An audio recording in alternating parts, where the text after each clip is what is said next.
Hello, good morning, folks. Hi, James. How are you?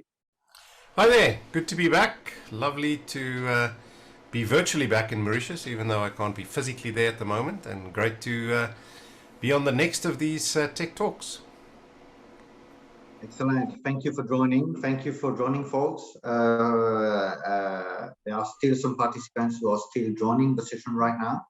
So I think we'll kick off. We have a good number of people already in the session. So once again, welcome to our third Tech Talk organized by RMR Technologies. And today, the theme of our Tech Talk would be the superpowers of remote managers.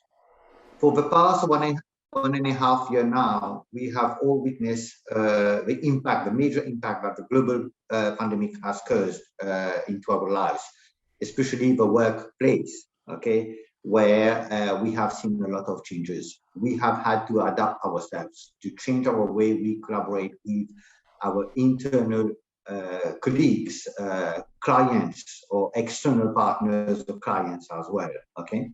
Most managers weren't prepared. We are all aware of that. We weren't really prepared and ready for this change, for this new model of working, okay? Managers weren't prepared to lead remote teams. And today they are expected to adapt to the changing situational demands and provide guidance and stability to their teams. So today, James van Westhuizen, our partner from Know How, will share his views on the way remote managers would be able to be more efficient and drive their team from now on with this new model of working, be it a completely remote setup or simply a hybrid way of work today. Thank you, James. Over to you. Thank you so much, Kevin. Great to be back. Lovely to see folks joining us today. I'm going to share my screen. As is always our practice, we keep it quite interactive. So you are welcome to participate on the Mentimeter.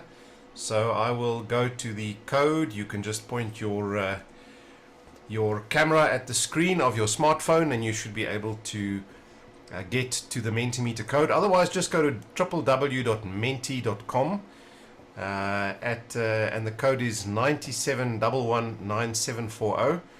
That's what we're going to be using to participate. And in real time, we'll have you participating and engaging with us all the way through.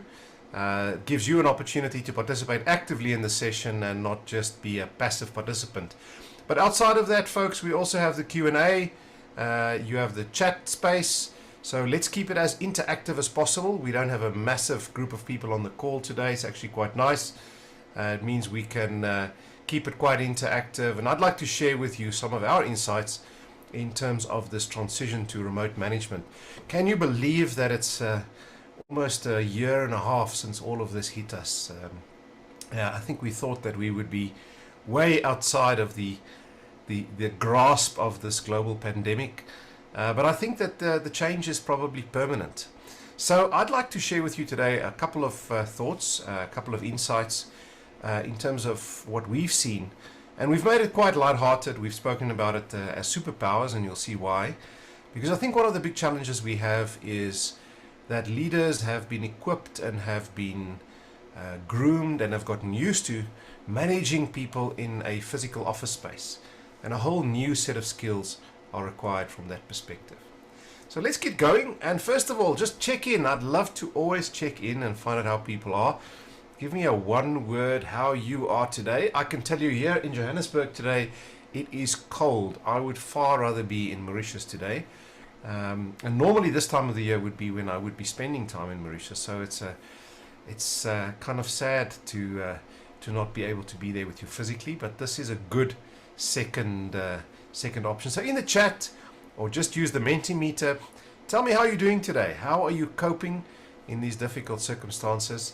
Fantastic. That's good. That's always a good first engagement. And we're going to talk a lot today. We're going to run self-assessments. We're going to discuss. We're going to keep it as practical as possible. This is normally a full day workshop, or at least a half day workshop. And so we're going to do a very compact version of that, but there's kind of a nice surprise at the end of the program for a team. We will happily take you through the same remote management course in its normal half a day runtime. So great, looks like everybody's full of energy, fantastic. Kevin tells me it's a beautiful sunny day in Mauritius today, so that always helps. And folks, please use all of the channels that you have, ou bien en anglais ou bien en français. Mauricien, ça va être un peu plus difficile, mais je pense que je me débrouillerai là aussi. So please participate in whichever way you like, and let's keep the conversation going. Let's not make it a one-way conversation. Good, great to see. Correct, there we go. That's one that I at least know. I know that one. So that's not too challenging. I think I can do that. And wonderful to have all of you on board with us today. So let's keep going, and let's just talk a little bit about this challenge of remote management. And if you think about the idea of remote management, you as a leader, you as a manager, what is the word that pops up in your head? When you think about managing remotely, what is the first concept that pops up in your head when you think of taking responsibility of managing a group of people that you possibly see on an interface like this, or that you maybe check in on Slack or Microsoft Teams? What pops into your head? Virtual? Yep. Timekeeping. Quite challenging, right? Good stuff. I always enjoy this part of the program to get a sense of, how do people cope? How do they feel about it? Because I think that this is possibly with us. No physical, lack of emotion. I really like that comment. It is sometimes a sense of just focusing on the task and not really feeling that. But it could be more effective as well, right? No sitting in the traffic for a long time, missing human contact. Lovely. By the way, folks, we are going to share you a copy of this presentation with you at the end of the session. So all of your contributions and my contributions will be here. Very interesting. Missing the contact, feeling distant. Absolutely. Less humane. Yeah, great comments. I love the participation. I love the comments. That is very, very cool. For those of you who've just joined us, we are participating on Mentimeter. The code is here in the slides. I'll pop that into the chat as well, just in case you have just joined us. And we are using this to participate with each other in this process. Trust. How about that? Right in the middle of the screen. Trust. And whoever placed that there has a real insight into the challenges of remote management. Absolutely. Great start, folks. Really interesting. Engagement. Very challenging to get engagement going. And folks, please feel free to use the chat, to use the Q&A. We're going to try and handle the questions as they come. Really interesting comments. Okay, so I want to start off with two frameworks that we have developed for this process. And there's a big debate at the moment about when everybody's vaccinated, when we go back to the office, who will go back to the office, who will not go back to the office.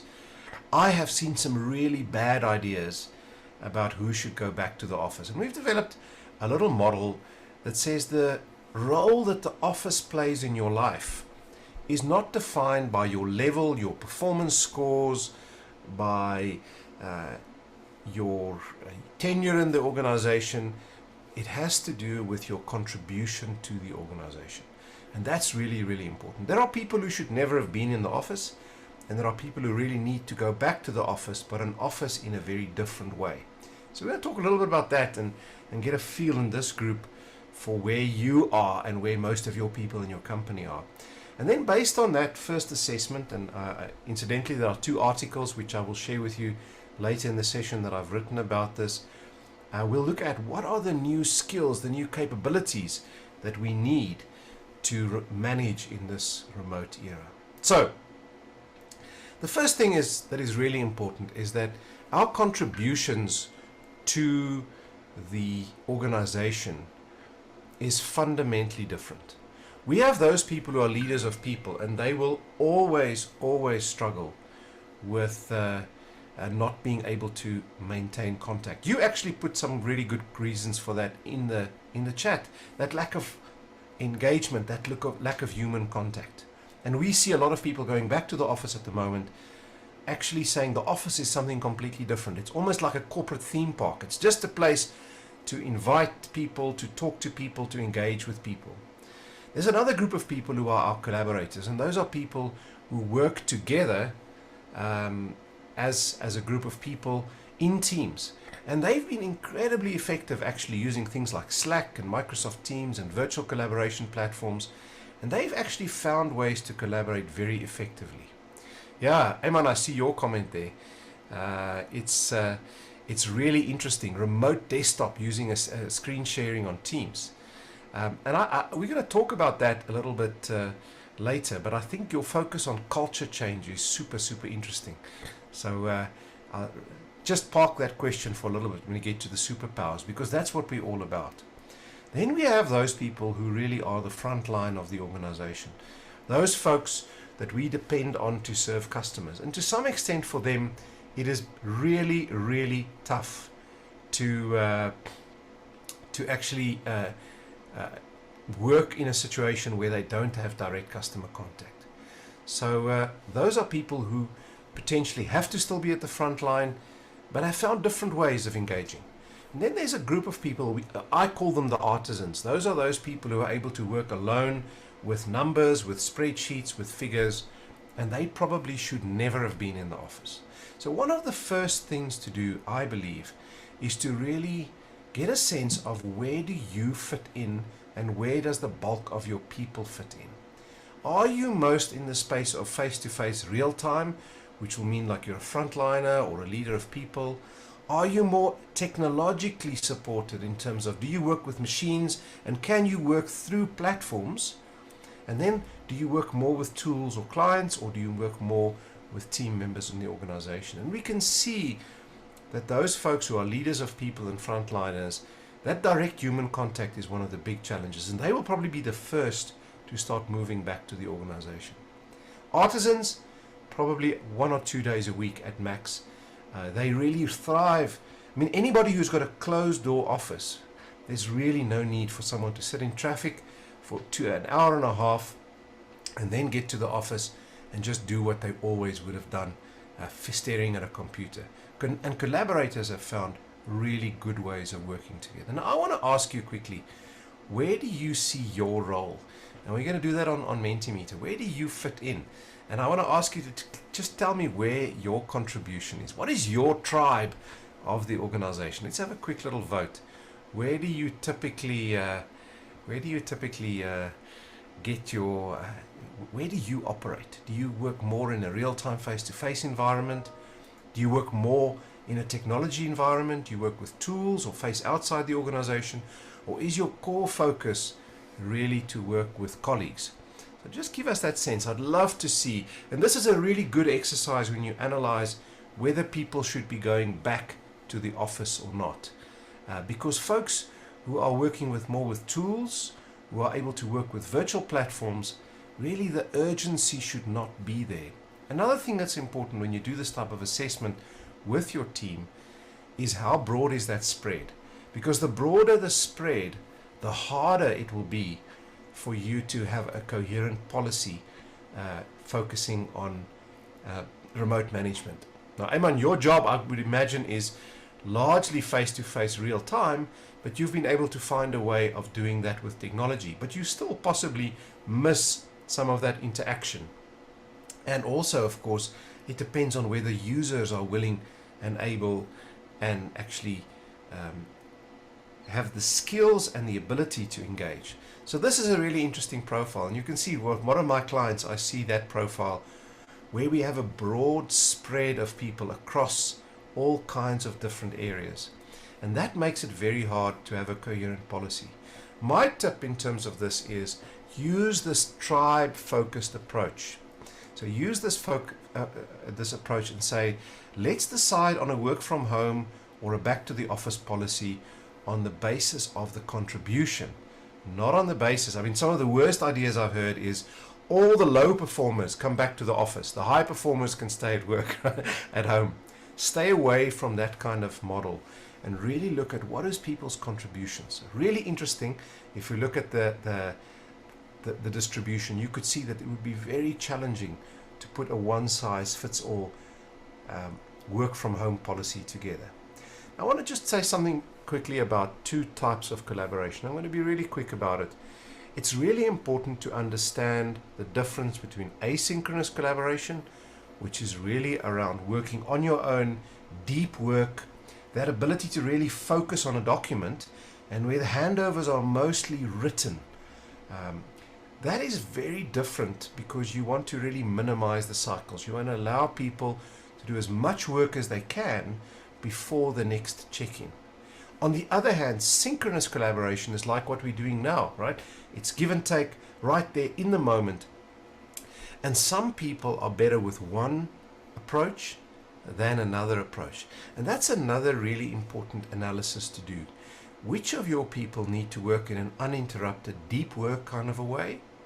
And which are the folks who need to do synchronous collaboration? If I think of Ayman's question a bit earlier, you're really in the synchronous collaboration space, right? You need to be able to engage with the client.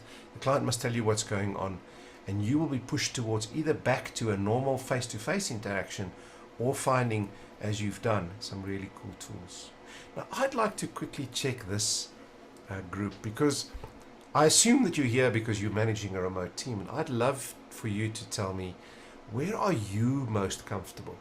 Are you most comfortable working asynchronously on your own deep work, or are you more comfortable working collaboratively?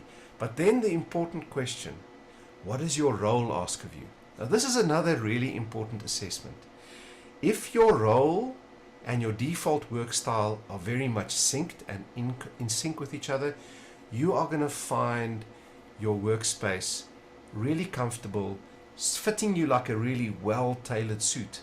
But if there's a big gap between your default work style and the needs of your role, based on what we've spoken about, you may find that you struggle and that you have the sense of feeling disconnected from the workspace that you're working. And you can see here we've got a spread, mostly folks who work collaboratively and luckily have a role that is quite collaborative. So your challenge is going to be to find those technologies and those interfaces to make it possible. But please understand that if we look at the distribution here, there will always be people who also have a role that is far more focused on working asynchronously. Think of someone who, for example, is an actuary working for an insurance company, or someone who's creating architectural plans or doing really detailed computer coding. Those people often need to work asynchronously. They need the space and the quiet. Interesting. So most of you are in sync. This is a great test for yourself, first of all, but then also to think about how you might engage with people, because we want to minimize the gap between what people's default work style is and what their role really needs from them. Excellent. Good stuff. So, what superpowers do you think we need in this era of remote management? You can pop it into the Zoom chat, or you can just pop it onto Mentimeters. What if you think of managing well in this era where we are not seeing folks in the same face-to-face way?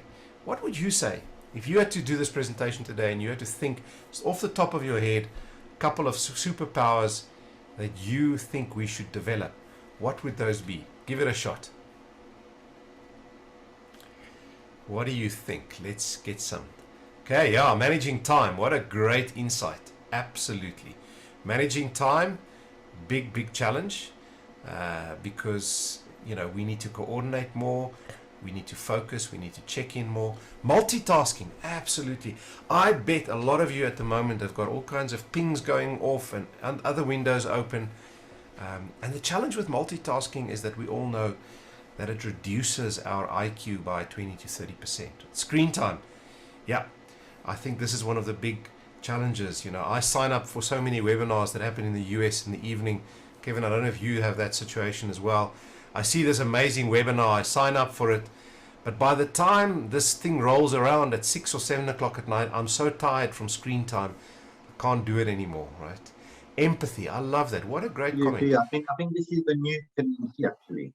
It's the new tendency. We are getting a lot of webinars. We talk to our colleagues online. We talk to our customers online, so a lot of screens. So be it on our mobile or notebook, at home, desktop, we are all connected. We are all connected. Yeah. Wonderful. What a wonderfully astute group of folks we have here, and I really enjoy your contributions. Please keep it coming on the Mentimeter, and also the questions in chat. I really appreciate that.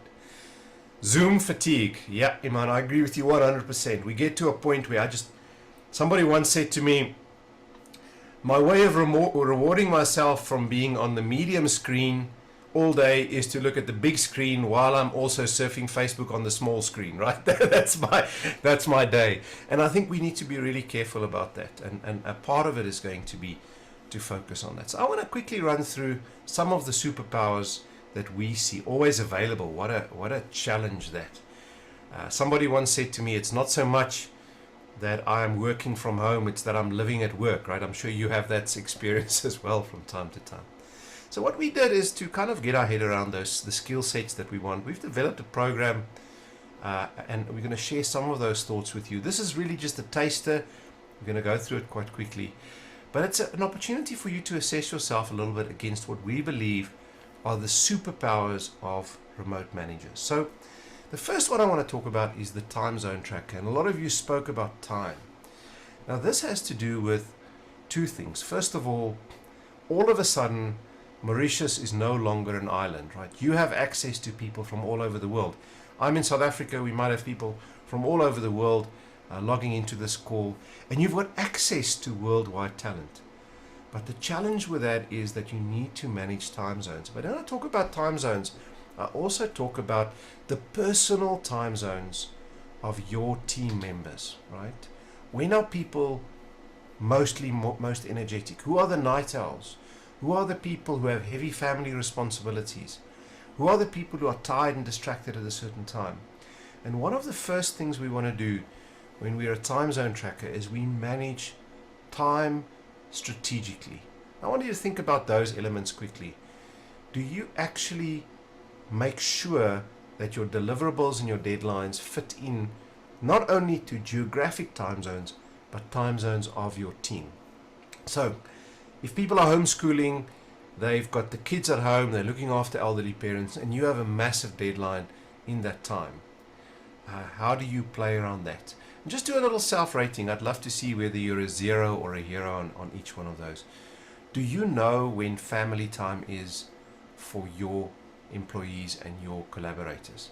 That's a really good practice. Just ask people, when is your sacred time? When do the kids come home? When do you need to look after elderly parents? When is it time for you and your partner? When are those blocks in the day which we can actually block out and allocate to specific types of activity? You know, when we had the office, we had this artificial thing of it was 9 to 5. Another aspect for me is, how do we make sure that we can create flexible time for our collaborators, our employees? How do we create flexible time? And then if you think of meetings, when is a good time for a meeting? Do you have a specific block of time which is meeting free? More and more of our clients, I want fixed time working, absolutely. The challenge, however, is that we have found that this is both a benefit as well as a disadvantage, right? But one of the things I'd like you to think about is, are there times in the week, times in the day, where you can actually free up space just to focus on collaboration time? A lot of my clients have meeting free Fridays, for example, or they have a time in the day where you're not allowed to reach out, not allowed to collaborate with people. And that's a really good practice, is to think about time as a shared strategic asset. And it looks like most of you are kind of there in some ways. But one of the good things to do is to just negotiate that with your team. Get a sense of when their sensitive times are. Because remember, people are now experiencing a much bigger integration between their work life and their family life. Great, so that's the first superpower. Wearing multiple watches, knowing when is a good time for your team. And you might be surprised. You might have people who say, look, 3 o'clock in the afternoon, I fetch the kids, I want to settle them down, I need to do their homework with them. But then I'm happy to 8, 9 o'clock at night do some asynchronous work later on. This is a real superpower to engage with your team around timing. Well, good stuff so far. The next superhero that I want to introduce you to is the offline organizer. There's a brilliant book out at the moment called Digital Body Language. I'll try and share the link with you a little bit later. And in this book, the author says that reading well, structuring tasks in a detailed way, and giving detailed feedback is an absolute superpower in the time of digital. So this has to do with creating asynchronous work that people can really follow. And some of those challenges for me have to do with the detail of instructions. Now, somebody showed me a good example the other day where someone wrote an email and it said, would you like us to go with option A or B? And the person was in a rush and on WhatsApp, and that person answered yes. Okay. Now that is lazy offline work, right? Because now you're creating another loop where someone has to come back to you and clarify that. So a real sign of respect is being super clear in the way that you structure tasks, but then also being super clear in the way you give written feedback. We have to develop long form writing as almost a superpower, right? Because that is the way in which we can actually allow people to get on with the work instead of having constant meetings, constant checking. I hope that makes sense. So, quickly a little rating and review. The reason why I do these ratings is for you to start thinking about how can you develop that. So are you able to create time for deep work, for example? Do you create time for your team to do deep work, to do focused work? Or is there so much collaboration happening that people don't get a chance to actually focus? Somebody once said to me that I asked them whether they do fasting, and they said to me, yes, my version of a fast is 12 back-to-back Zoom meetings every day, right? Where I don't even get a chance to eat. Processes to communicate clearly, having the opportunity to write clearly, define the work clearly. And then what's really important is to understand that diagram that I put up a little bit earlier. Where is your team's comfort zone? Who are the people who are great at deep work? Who are the people who need that collaborative space to work on? Then deadlines. Managing deadlines very, very carefully. The way we give feedback to our teams is one of the biggest time savers we can do. If you spend a couple of minutes, I lecture at an MBA program at Johannesburg Business School, and I've got a contact MBA group, and I've also got a group of people that are only online. And when I mark the online papers, I have to put so much more effort into giving them detailed feedback. And folks, the more you get into the habit of giving people quality, detailed feedback on their work, the more you can work offline and the less people have to be in endless meetings. Knowing what people are working on, and then lastly, a set time for collaboration. What I spoke about earlier, when do we do deep work and when do we collaborate? So it looks like we've got some good offline organizers, a couple of slippages on the deadlines. The problem with deadline slippage is that it creates yet another interaction, yet another engagement about when it will be. So this is a very important skill to have, the ability to create structured, clear expectations, good feedback, so that people can get on with it and work offline. Great, great. It looks like quite a strong group this. And thank you so much for the participation. Please keep it coming in the Q&A. Eamon is the only one who's asked us questions in the Q&A. I'd love everybody to pop in your questions. The next one is a really important one, and that has to do with more and more the way that you appear to your staff, to your clients, to your collaborators is on a screen. It's on a situation like this. We have to be far more careful about how we come across the setup that we have, lighting, technology basics, where your camera is. One of the things that I've learned from the research is one of the best things you can do to reduce Zoom fatigue is to switch off your self view on your camera. Get it up and running, make sure that you're in the frame, you're looking okay, you don't have any embarrassing appendages hanging out anywhere, but then switch it off. because it's shown by research that it's exceptionally tiring to see yourself talking all day. Also, place your camera in a place where you can have eye contact with the participants. If I had my camera here, like in a laptop, and I was looking down at it, or you have that up the nose shot, really, really poor form. A separate webcam, being able to use body language. Another thing that's important is that you'll find that you put in a lot more energy in a virtual facilitation or a virtual meeting than you do in a face-to-face meeting. One tip that one of our partners, Experience Point, gave me that I think is probably the best tip that anybody's given me is do not use Wi-Fi for your computer connection. Use a hardwired Ethernet connection. I'm blessed with a very fast line. I've got a 1 gig line coming into my house. If I use Wi-Fi, that connection speed drops to 200 or 300 because of interference, because of other devices, because of just Wi-Fi interference where I live. That's really important. Another aspect, virtual backgrounds. Create a virtual background like the ones we had now.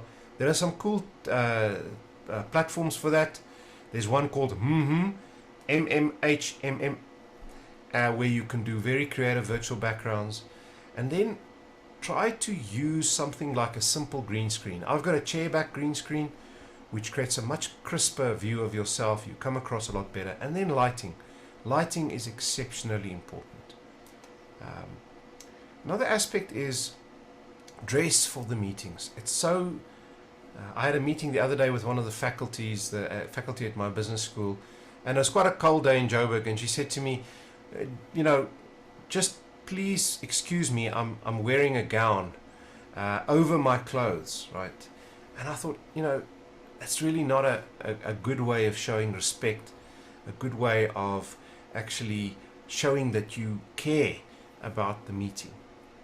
So that's kind of important. And then, of course, look at the camera. Don't look at yourself. And that's why switching off self view is really valuable, because if you've got your screen in a different part of the room and you are staring at that screen, you're breaking eye contact. Slowly getting to the place where we have the technology set up that we need to get this done. Big screens, dual screens, hardwired connections. These are all things that the folks at HMT can help you with, but that's really, really important. Another thing that's important is to know that these tools that we use, virtual whiteboards, video conferencing, collaboration tools, they need a lot of processing power. I started with a little MacBook Air. Very quickly I had to upgrade that. So that's a really important piece, and that looks like an area where you can do quite a lot. This group can actually do quite a lot to develop that. Remember, you are now an on-screen personality, just like a newsreader or an anchor personality at a TV station. That's how people connect with you. Cool. The next one, agility. Now, Agile has been with us for a long time. Those of you who are in the space of IT will know about Agile. And Agile is all around short review cycles, making sure you bring the customer into the room, quick stand-up meetings, delivering very clearly to expectations. These are all really valuable techniques to introduce and to bring in to a virtual working environment. So I want to talk about a couple of virtual elements, and you can have a look at the presentation afterwards and go into more detail in terms of each one of those. But the first thing is quick check-in meetings, literally a 20-minute, 30-minute, almost like a stand-up meeting in the morning, just to make sure that everybody's aligned, everyone's cool, everybody has what they need. Great way of organizing a virtual team. Short sprints so that people can get feedback. Don't allow people to drift off course for 4 or 5 weeks without getting feedback from you.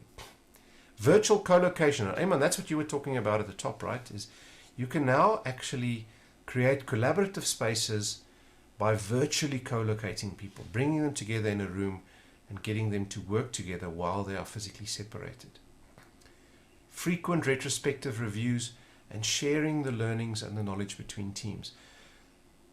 Things like Microsoft Teams, Slack, other asynchronous platforms are fantastic to help you to consistently check in, bank the learnings, develop that.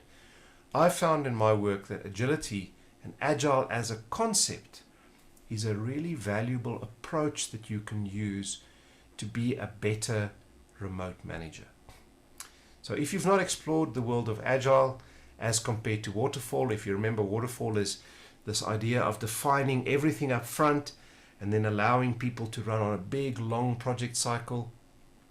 That is a recipe for disaster in the virtual space. Either you're going to have a lot of check-in meetings all the time, or you're going to find people drift off course, and by the time you engage with them in terms of what they can do differently, you may find that you've actually lost a lot of people. So you can see here rituals like stand-up meetings, alignment meetings, quick check-ins. Just have a standing quick 30-minute meeting first thing in the morning at a time that works for everybody. Allow people to connect, to just make sure that they're aligned for the day. Cool. So how are we doing, folks? Just give me a little comment in the chat. I'd love to hear whether we're on track, whether you're getting value out of this. Always lovely for me also to see your comments, your questions. So agility, really valuable comment. The next one I want to talk to you about is the Hangout Hero. Now, folks, one of the things that we have lost in working remotely is that ability to just connect socially around a cup of coffee, bumping into each other in the passages, having a lunch together. And I think some of you even spoke about it in the beginning, that we have lost that ability to just connect in a non-work context, right? And this is where you as a leader need to be much more sensitive and create opportunities for people to connect outside of work. And I've got a couple of really good tips as far as that's concerned.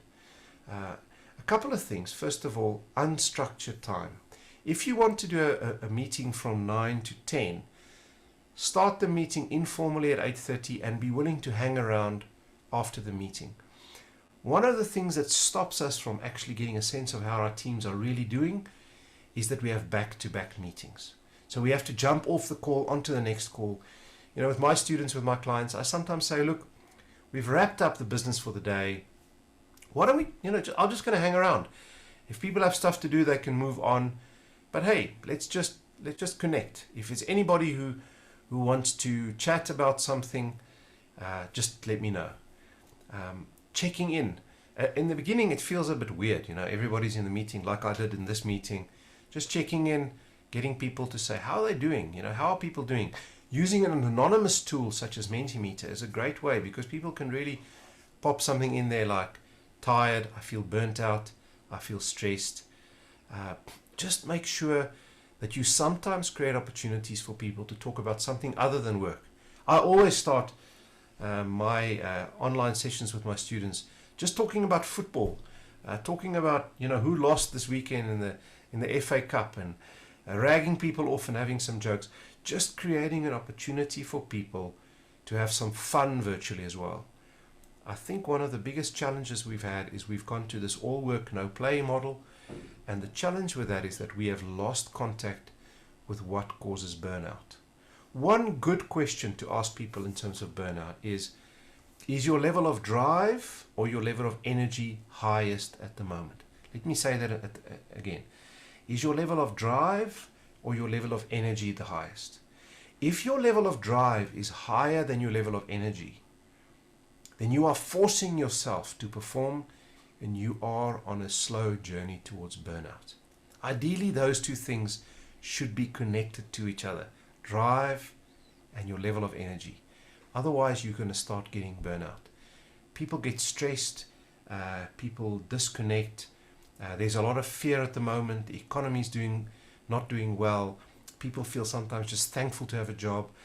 I did my first face-to-face session a couple of weeks ago, and I just checked in. I said, what did you learn during the pandemic? And a lot of people just burst out into tears. They were just crying because it was the first time that they had an opportunity to talk about non-work issues, and they had taken on so much pressure. So this is important, folks. Make it your job to create opportunities just to hang out with your team, just to talk about something other than work, because that's where you will pick up the challenges that people have. Really important, this one. All right, cool. Friend of the family. This is super important, folks. And that has to do with your sensitivity and your ability to understand that people are now juggling home responsibilities, taking care of parents, taking care of their partner. And on the other side of the spectrum, in the beginning of lockdown, I spoke to some clients who were single and had not seen another human being face to face for weeks, right? Because total lockdown, can't go out in the street. Those people's social life was being out, right? Really important for you to have a sensitivity and know your team's family a lot. Have a policy around family responsibility in the remote context. Normalize a kid jumping on someone's lap, or someone needing to get up to quickly take care of a child crying in the background, a cat or a dog running into the frame. Normalize that. People are working from home. Know the family composition, the ages of your kids, and know that there are going to be times when people need to focus on their family. Encourage them to block those times out in Outlook, right? Think about single folks that are possibly in lockdown, who are very isolated, very alone.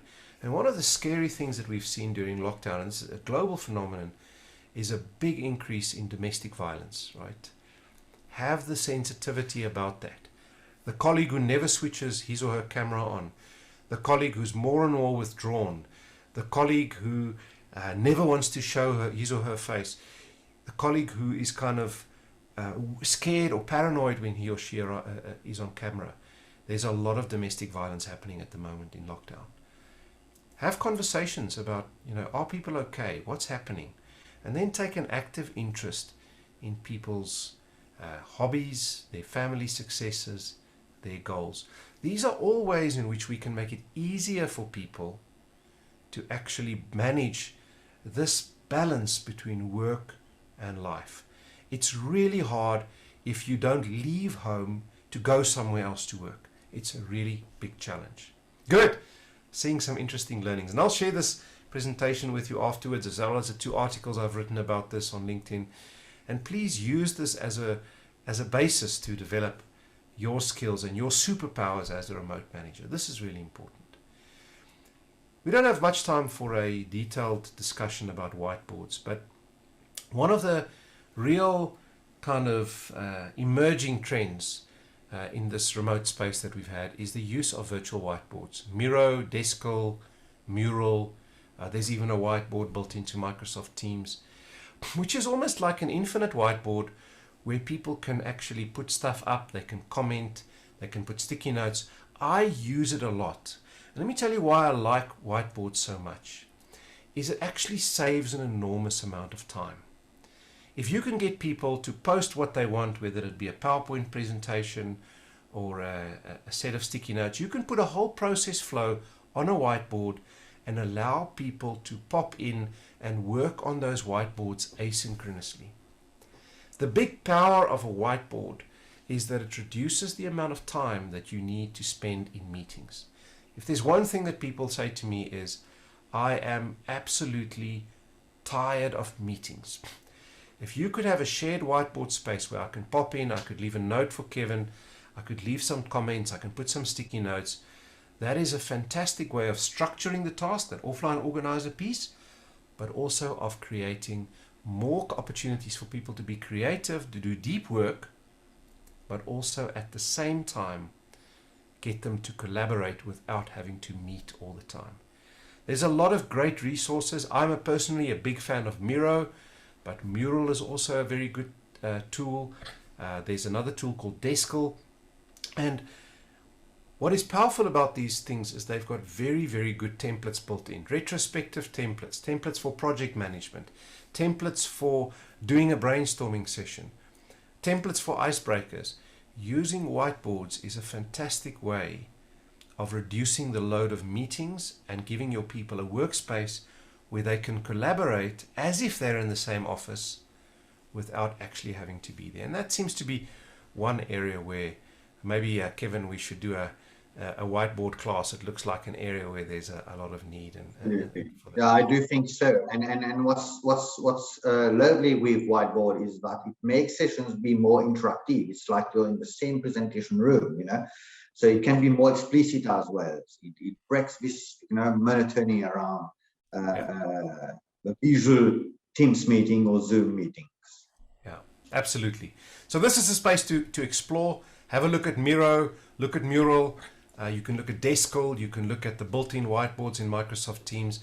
This is a really good way to organize work for your clients. And if there's interest, that's something we can certainly follow up on. Omnichannel Optimizer, I'm going to talk a little bit about, and that has to do with communicating on multiple channels, multiple domains. I think one of the things that we tended to do in the beginning of the pandemic is we completely over-relied on video conferencing such as Zoom or Teams, and then email. We used email to death. And one of the superpowers that we really need to develop is to use different communication streams. Sometimes a voice note, sometimes a call, sometimes a virtual whiteboard session, sometimes a text, sometimes using the chat messages, sometimes just phoning the person. Where it's possible, having like a socially distant coffee with someone if you need to.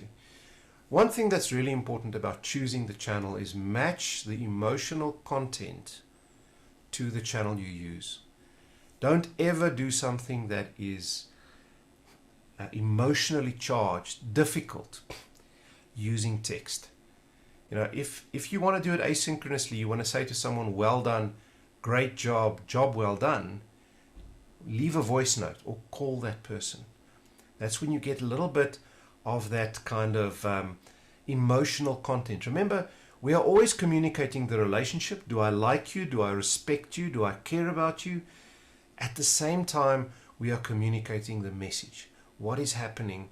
What do we need to do? What is the task? And those kinds of things. Please try to use the ones that are richer in emotional content rather than using the ones that are text only. If I were to send you this message in the chat, that could mean, wow, what a great group, or it could mean, what a great group. Okay?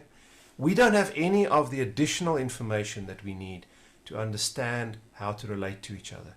The choice of channel is a strategic resource in your battle for engagement. Use the right channel for the right message. Think about what you want to convey and use the right channel. A call if you need collaboration, decision making, buy-in. A voice note if you want to convey emotion. A phone call if you need to just have a one-on-one conversation. A whiteboard if you want people to collaborate. Something like a Slack or a Teams feed to structure tasks. Become really good at being able to optimize the channels. Cool. I'm almost at the end. Platform player I'm going to talk about quite quickly.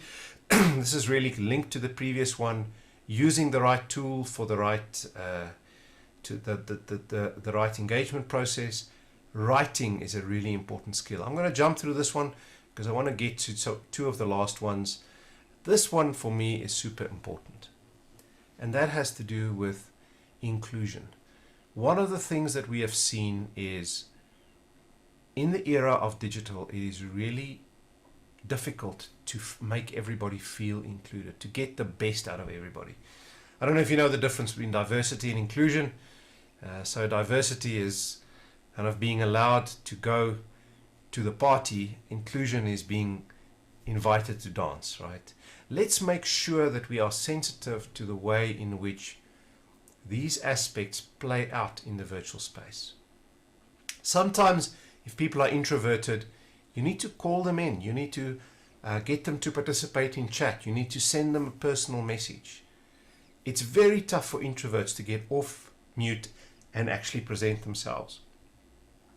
There's a lot of research that show that men are much more likely to interrupt, speak over women on video conferences than women are. So it's important to understand the balance. Religious background. Some people have a challenge with, being in their home situation. Some people struggle because they feel like, all of a sudden, this beautiful suit that I always used to wear to work, now all of a sudden you see my house. You're actually invited into my house, and you might realize from the background that I live in a humble place, or I'm having to sit in a bedroom or at the kitchen table with the kids all around me because I don't live in a big house. Inclusion is super, super important. Normalize that. Make people feel comfortable and proud of where they're dialing in from, and understand that people have different thinking styles. This very quick interaction of collaborative work does not suit everybody. Some people need more time, they need more silence, and then of course there's a digital divide. There are people who don't have high bandwidth connections. There are differences also between generations. Now, young people are much more comfortable with screens than older people. It's really important to think about your team, about their thinking style, their religious background, their gender, their age, their social status, what they have access to, and be proactive to really work hard to include everybody, to bring people into that space. So, quick little, please register. We're going to do a quick little quiz.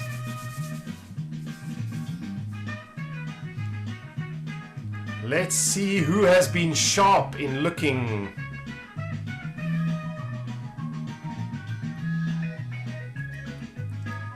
Okay, good stuff. I've got a lot of players coming in. I'm going to wait until I've got about 15 people or so. I think we've got a lot of participants in the room.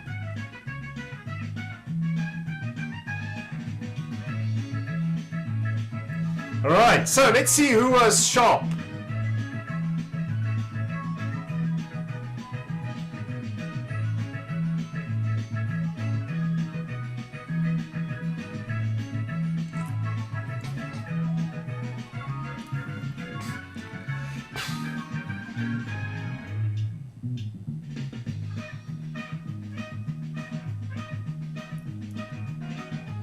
Yes, that is correct.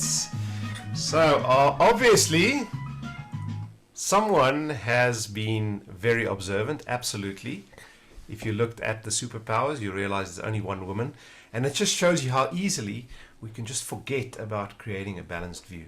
Now I want us to quickly, based on what you've heard, what do you think is your top superpower and the one that needs the most work? Do a little quick sort for me. We're going to wrap up in 4 minutes. Thank you for staying with us. It was wonderful to have you with us. And we're going to have a little quiz.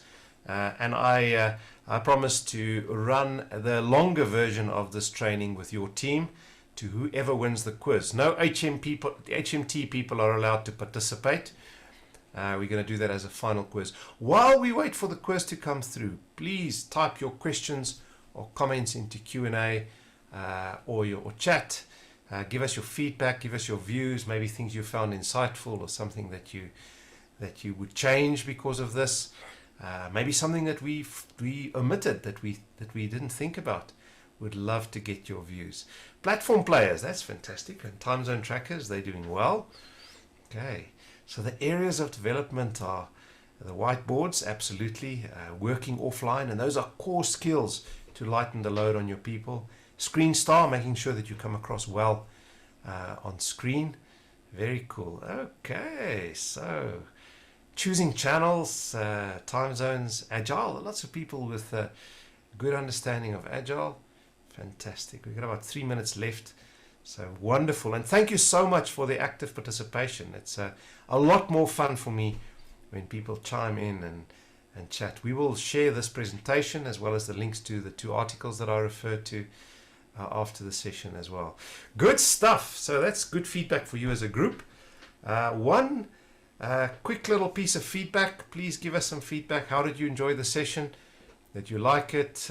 We are always learning and we always enjoy it. It's a strange format, this, because we obviously it's harder just to to chat, but please give us your feedback.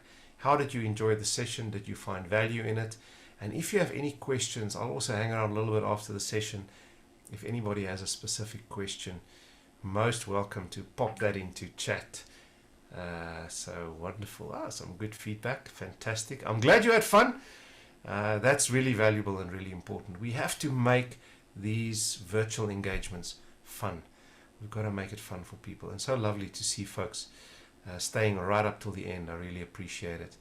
We're going to end off with that little quiz and see who the winner is of the extended version of the session. Similar to this, we're going to take a lot more time and work with you and your work team to kind of develop the remote management powers, and that will be courtesy of HMT. So always lovely to be there with you. Fantastic, folks. I'm really happy to see the feedback.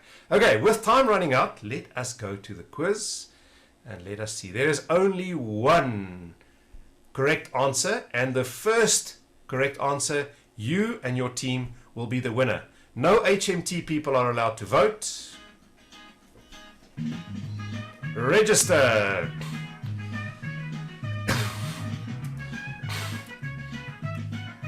Get ready.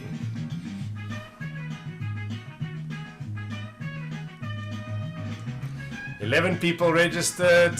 Let's see how many. I'm going to give it another minute or two. And let's see who is correct. There's only one correct answer. All right, let's go.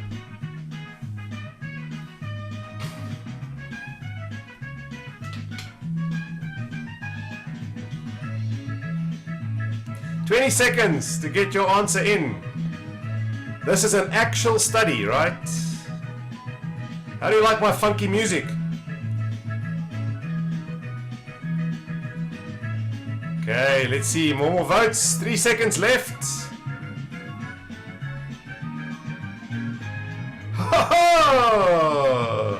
The correct answer was actually 99%. Let's see who was right, if anybody.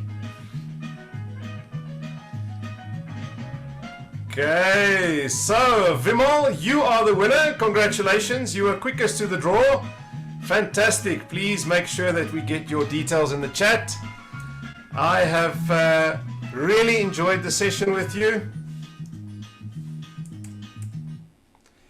Thank you, everyone. And thank you, James. I'm sure you got nice insights following this session. It's super interesting, and I love the interaction. It's always great to be in Mauritius, even if it is just virtually. I look forward to the next session that we've got coming up. We've got one coming up in about 2 weeks' time, right, Kevin? Absolutely. So we'll share the invites with you. Stay connected, and we look forward to hear you on the next one as well. I don't know, maybe James, have you got the slide for the remaining series that we are left to run? I don't have it with me, but I can tell you our next one is, let me tell you what our next session is. Our next session is going to be about the digital workspace, which is super relevant to today, and that will be on the 17th of June, same time. So it will be around the digital workspace, how we enable it, how we make a lot of these things come true. Thanks for your kind words, Rajesh. Appreciate it. Jaganandan also, thank you so much. Iman, thank you for your feedback. I'll hang around for a couple more minutes. If there are any questions, pop them into Q&A. But always great fun to work with you. And to Vimal, well done. Congratulations. I really enjoyed you winning. So you have a prize which you can claim. Just get in touch with Kevin and we'll set up something for your team. And I really enjoyed it. Have a fantastic weekend, folks. Are you allowed to go to the beaches, Net? Or are we still locked down, Kevin? Can we hit Lamont Beach? So we have another month of restrictions, so no beaches for now. I don't know what's harder, not being able to fly to Mauritius or being in Mauritius and not being able to go to the beach. I don't know which one is harder. At least you can look at the beach, right? Absolutely, absolutely. Fantastic, folks. Thank you so much. Everyone. Thank you once again. Yeah, carry on, James. Thank you for your great participation today. Loved it. Thanks for the invite, Kevin, and we'll see you in 2 weeks' time. Thank you, guys. Thank you, everyone. Bye, everybody. Bye-bye.